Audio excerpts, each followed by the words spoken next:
Hey there, it's AJ, and today I thought I would tackle one of the questions that I probably get most commonly in backpacking. And one of those questions is, how do you make food, or what do you eat when you go out in the woods? And for every backpacker, that's going to vary quite a bit, and how they prepare that food is also going to vary quite a bit. So I thought I would walk you through some really basics of kind of some of the different types of food that I eat when I go out backpacking, and then also some of the different ways that you can make food, or some various stoves and cook sets that I've assembled. These are all very personal choices that everybody should explore for themselves. I'm gonna do individual videos for each and every single cook set that I have, so I will dig deeper in the future into each of these, but today I thought I'd give those of you that may be new to the activity, or just looking to vary some things up from some of the stuff that you've gotten right off the bat, check out some of these options. So I'm gonna kind of start with how I go through my day from breakfast all the way through to dinner, how I manage water, which if you haven't seen my video on water filtration and you want to see how I process water, check that out. It'll be right up here, link to that. So I will also have links to a lot of this type of stuff on my website, so if you want to get more information, check it out at outdoorspodcast.com. So starting in breakfast, the most important thing of the day that I focus on, coffee. I saw guys out in the woods, you've probably heard me about the 3 wise men many times that I've mentioned before, but they mentioned why not have plenty of coffee. I typically prefer the instant coffee, the Via options from Starbucks. I think they make it really easy. It's an individual serving of coffee. I keep one of these little bags, and this thing is pretty low for me right now. It's normally about twice this full, but just these little individual packets, they're pretty inexpensive. I think $6 or $7 for, I think 8 or something like that. But for coffee in the morning, having good quality coffee that you like, that's great. In this little bag, I also typically keep some just Crystal Light drink mixes, or some sort of like Mio energy drink mixes, just things to add to my water throughout the day as I'm walking. Also for breakfast, sometimes I'll do some sort of like a fruit twist or a fruit roll-up or something like that, just some sugar to kind of get me going in the morning. Those are great when you're just laying in the hammock, just kind of a little motivation to get your day going. But I typically go with bars. I don't cook a lot for breakfast. Most of the time I want to keep things simple and move forward, so bars, something with some carbohydrates will kind of get me going during the day. So that's kind of breakfast and how I get the day started. Speaking of water, there's a bunch of different ways that you can carry water when you're out in the woods. Most commonly is probably the Nalgene bottle. These have been around forever. I love these. I've got like 10 of them, and they're great. They're really, really good because they've got a wide mouth, so you can get a lot of water. They're easy to get into water sources, and they're pretty much bulletproof. So really, really love these things. They're fantastic. A lot of people, I think, are using, more Yeti products or more Arctic or any kind of brand like that. Ozark Trail makes great products, things like that. These are all really, really good. However, for backpacking, really, really heavy. So maybe for float trips or for horseback riding, things like that, maybe the heavier stuff. But for backpacking, what you'll find most people focus on is kind of the throwaway bottles, the Smart Water bottles, Evian bottles, even Glacier bottles, things like that. I tend to stick with the ones that are a little thicker sided versus like an Ice Mountain or something like that. They're just a little bit more durable, but they're really, really lightweight. This is a liter of water, and so this kind of lets me know pretty easily from afar how much I've got, how much more I need to get, and what I'm going for. So that plays a big role. Water is going to be instrumental into kind of some of the next types of food. So for lunches, a lot of times what I will do is just tuna packets or tuna salad packets with maybe some tortillas or something light. Keep it simple, just so I can kind of stop, get my nutrition, and move on to the trail. I'm not really worried too much about cooking and making a lot of mess and having to clean up and deal with all that kind of stuff. So lunches are typically really easy, simple one-stop foods for me. And then getting more into the dinners, a lot of times what you'll see more and more often these days are people that are using freeze-dried meals, and these come from Mountain House. This one's from Alpine Air, and there's also some from Backpacker's Pantry. Some of the great brands online, Hawk Vittles, and one of my personal favorites, Packet Gourmet. I don't have any of those with me right now, but those are really, really good. Check those out, and they're all pretty much the same. It's just kind of a dried food, typically some sort of rice or pasta with some proteins and vegetables that you basically add boiling water to, let cook in the bags or in your pot, whatever you choose to do, and then basically you've got a real full meal. This particular pepper beef with rice, 620 calories per package, designed to, I believe, serve 2 people, 28 grams of protein. All you have to do is add water, and for this particular meal, you need 2 cups. So basically, in one of these, you've got a liter, which I would say is somewhere in the range of, I think that's 32 ounces or close to. So that's gonna be 2 of these meals, because this would be 16 ounces of water, 32 ounces of water here. So this would be like dinner and a cup of coffee and 1 cup of water to drink for the evening or for breakfast. So something to think about when you're making these larger meals.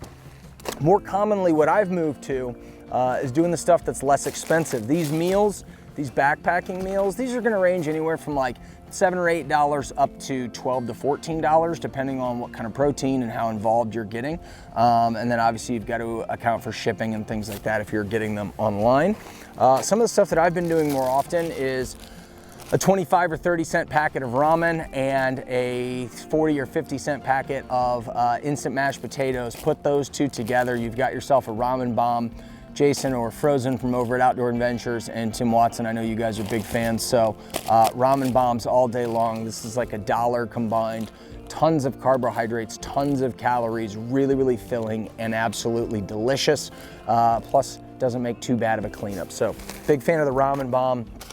Same thing, Norse kitchen sides, rices, pastas, things like that. This thing takes 2 cups of water and gives you a ton of really delicious rice.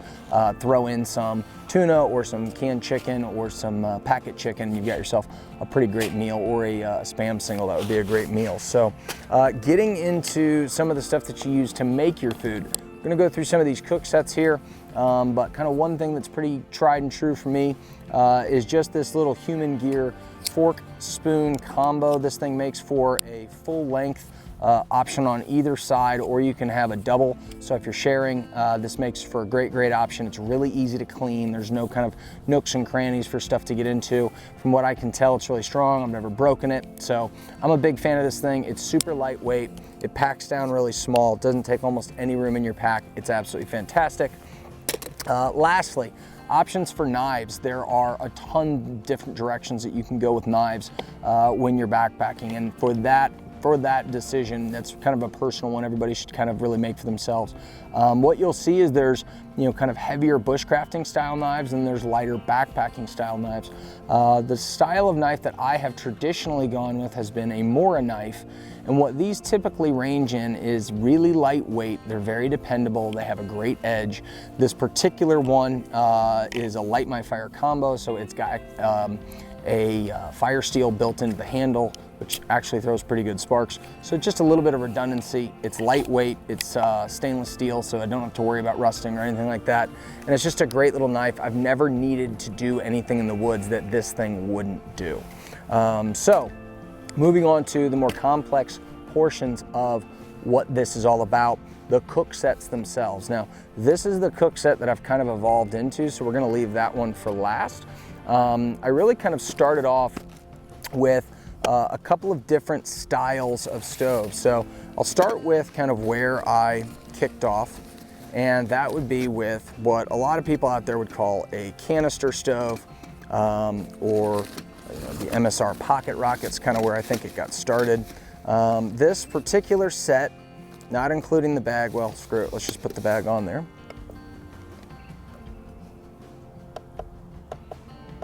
Let's just go ounces. This whole thing weighs 8.57 ounces. This is a Snow Peak titanium. Can't remember what size this is, but for any of you out there, I'm sure somebody in the comments can make a comment on what the guess is. But basically, I've just got a Snow Peak titanium pot, and this is a super lightweight setup. In here, I've got a Vapor Barier. They're made out of some tin foil. Oh, sorry, this is not the canister stove option. This is the alcohol stove option. This is an alcohol stove. This makes fuel that I did not bring out here. That's a bummer. I will include that in a later video, but this just uses like heat. The yellow bottle that you'd buy at Walmart or at any automotive store, denatured alcohol, methanol, stuff like that, will all kind of burn in these. This is basically a Fancy Feast cat food can and a Hunt's tomato ketchup can with a little bit of char cloth in the middle that basically acts as the wick. That goes down. This is a homemade windscreen that I made out of some aluminum, kind of heavy aluminum foil, one of those kind of disposable pans that you can buy at the grocery store. So then the pot would simply go on top of there. Ounce of alcohol goes in the stove, pot goes on top, and you basically end up with this configuration here. Also included in this setup is a Snow Peak 450 titanium coffee cup. So that's one direction that you can go with your cooking setup, and everything clearly fits nicely down in there. I keep this stove in this little bag. It just keeps everything kind of nice. This burns really, really clean, but it just keeps everything kind of nice and tidy. And then I'll just put my vapor barrier back there and boom, bottle that one back up, and there is your alcohol stove. One option, about 8.5 ounces with a coffee cup, the way I have it set up. Canister stove, and this is a pretty unique one. This one is made by Jetboil. You see a lot of different manufacturers of these, but this particular one is a Jetboil Flash. This weighs 20.95 ounces, but comparing to apples, this one has fuel with it. This one does not, so you'd have to add comparable fuel, probably 8 ounces or so for a standard trip, and that would bring this up to 16 ounces, so within 4 or 5 ounces. So in here, I have got the actual fuel canister. This is a 100-gram bottle, and they make these in all different sizes. I like this one because it fits down in there. This is the actual heating element of itself, the Jetboil. That little fuel regulator flips down. Tighten that up. You simply screw this on, and this is quite frankly one of my favorite cooking methods. Does have a pot stand that comes with it, which I really like because that makes it a lot more sturdy in uneven ground. Take this cup off the bottom, which is included. This screws in, or just kind of connects with some easy tabs, and then the top goes on. So what you do with this one is you literally just turn the fuel on, you'll hear it, you hit the igniter, boom, it's going, and you can boil up to 2 cups of water in 90 seconds. So this thing will get you there faster, I believe, than just about any other option. I just grabbed the bottom here, but if you grab the actual heating element itself, no matter how long it's been burning, that thing will stay cool, and it's easy to put this thing back away pretty quickly. What I really, really like about this is the ease of use, how quickly you can boil water, how quickly you can handle the pot itself while holding it itself because of this built-in heat cozy, which is really, really nice. And then the fact that you can use this on really, really cold nights. Now, some people are going to tell you that these fuel canisters don't work extremely well in really cold weather. I have not found it to be a problem down to 20, 25 degrees. I'm here in St. Louis or in Missouri, so we're not too far above sea level. I've heard that altitude creates a problem as well. But basically, you can use these things in pretty chilly weather, in my experience, in the middle of the night if you need to reheat a cold water bottle that you want to use in your hammock to stay warm. I have laid in my hammock at night and turned a bottle, an Nalgene bottle, upside down into this thing while laying in my hammock, and about 2 minutes later I had a nice hot water bottle that I was able to bring back down into my hammock and really have a nice warm night's sleep. So these canisters are great. They tend to be a little bit on the heavier side, but I really enjoy the ease of use. If you're just getting into backpacking, these canister stoves, especially the Jetboils, are a really, really great place to start. I want to say this total package is around $70, pretty much all in. Now, it didn't include this little stuff sack, but you really don't need one for some reason. I just always like having one on my cook set. So 20-ish ounces, about 70 bucks, and you've got an all-in really great cook set. Now, it does include a coffee cup or room to carry one, but pros and cons with every cook set. Last one that we're going to discuss is kind of a two-piece one, and this is really for when you need to really get some heat going, really cold weather. If you're using one pot for a couple of different people and you want to just kind of pound through some water, this is a really, really great option. So this is a really famous stove. A lot of you out there probably that have seen backpacking videos have probably seen one of these before.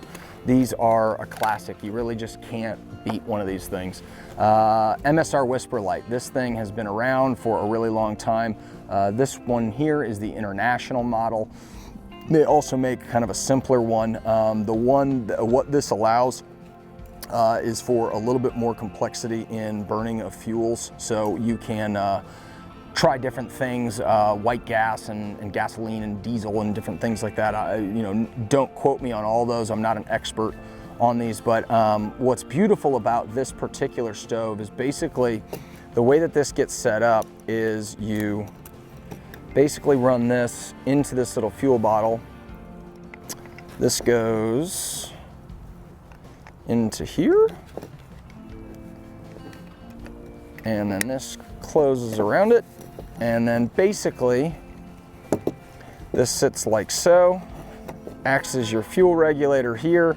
You pump this system, this lights, and boom, off and running you go. So the pot and the set that I use with this, comparing even semi close to apples, the pot itself is 11.6 ounces. The fuel bottle with some fuel in it, 13 ounces. So now we're up to about 24 ounces. And then the stove is about another 9 ounces. So you're up into the 30 something ounces. So another half again as much as your canister stove. However, this bottle of gas will burn for a very, very long time at very, very cold temperatures, even at very high altitude. So this is kind of your fail-safe, bomb-proof solution that really will cover just about any problem you have. So I built these cozies out of Reflectix. This is a 12 cm Imusa pot that I cut the handle off of. Very similar feel and setup to the alcohol pot. So you've got a pot itself. This Vapor Barier would go underneath the stove, and basically I've got a folded in half windscreen.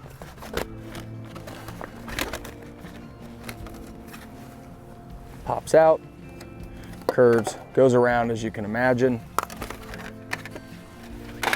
And then also in here, I keep a very similar to the Snow Peak 450. This is a Toaks Titanium 450 coffee cup. I really like this one. I actually like the handle better than the Snow Peak. And as for any of you out there that know, Toaks is about half the price in my experience as most of the Snow Peaks. So really cool setup. I really like this kind of overall whole pot.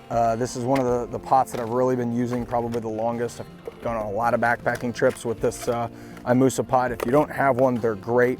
They're kind of a soft, malleable aluminum, but they're stiff enough that they do anything you'd want to. So I'm a big fan of the Imusa pots. If you don't have one, definitely pick one up. And then getting all of this stuff back in here is always a little bit of a challenge.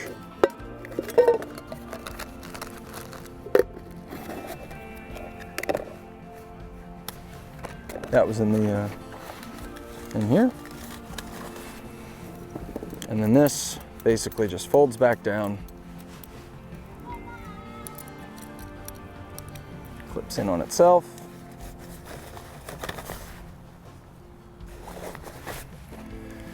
And then also in the cozy, we've got the lid itself. And I just use pieces of aluminum tape in replacement of the handles. I think they're easier, they're lighter, and they just fold down and don't get in the way of anything. So you'll always see one of those on pretty much all my pots. So you've got the MSR Whisperlite, kind of the Whisperlite International, which would be kind of your white gas, kind of that kind of stove. This fuel here, you've got your canister stove, Jetboil Flash. Oh, by the way, the MSR Whisperlites are probably somewhere between about $70 and $100, depending on the model that you get. And you can go a little bit north of that. You'll also have to get a fuel bottle and some other things. They take a little bit more maintenance and a little bit more care, but properly maintained, you can have one of those things for 15 or 20 years. The alcohol stove, this is probably your least expensive option. If you're willing to do a little bit of DIY, you could really get into one of these for probably 10 or 15 bucks plus a pot and a coffee lid. So really, really cool option there. And then lastly, this is what I'm working with today. This is an Esbit fuel stove. Big thanks to Sean over at Syntax 77 for suggesting that was kind of a direction he was going. I've kind of gotten more into it, and I range back and forth with all of these different options.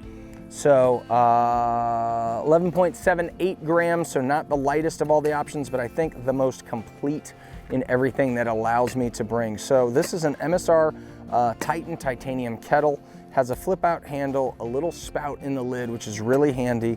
And then another thing that I like is just this little fold flat flip up handle. You can remove that really easily. Inside here, I've got a Toaks 500 pot that serves as my coffee cup. So same thing, has that kind of inset for your fingers, and it gives you a little bit bigger coffee cup. 550 really is a nice number. In here I've got a titanium windscreen, and the whole thing here was light yet everything, cover all your bases. So this is a titanium Esbit stove. This is the entire stove itself. It's put out like that, and then basically you've got your fuel tabs. Each fuel tab will boil 2 cups of water, approximately. Sometimes yes, sometimes no. Pot goes right on top of that. That's the coffee cup. Pot goes on.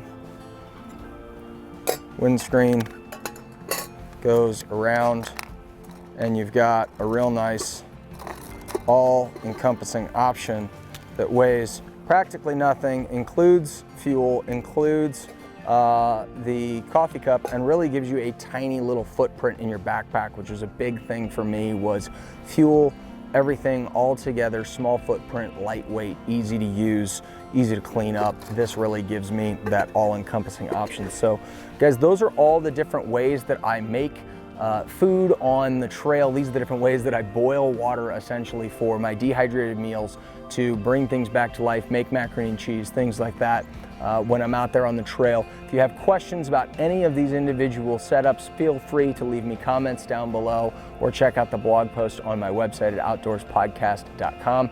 You can also check me out on Instagram at outdoorspodcast and on Facebook at facebook.com/outdoorspodcast. Hopefully this was helpful for somebody out there. If you have any questions, again, feel free to leave them in the comments. Thanks for coming by. Feel free to leave a thumbs up or subscribe for future updates. Thanks.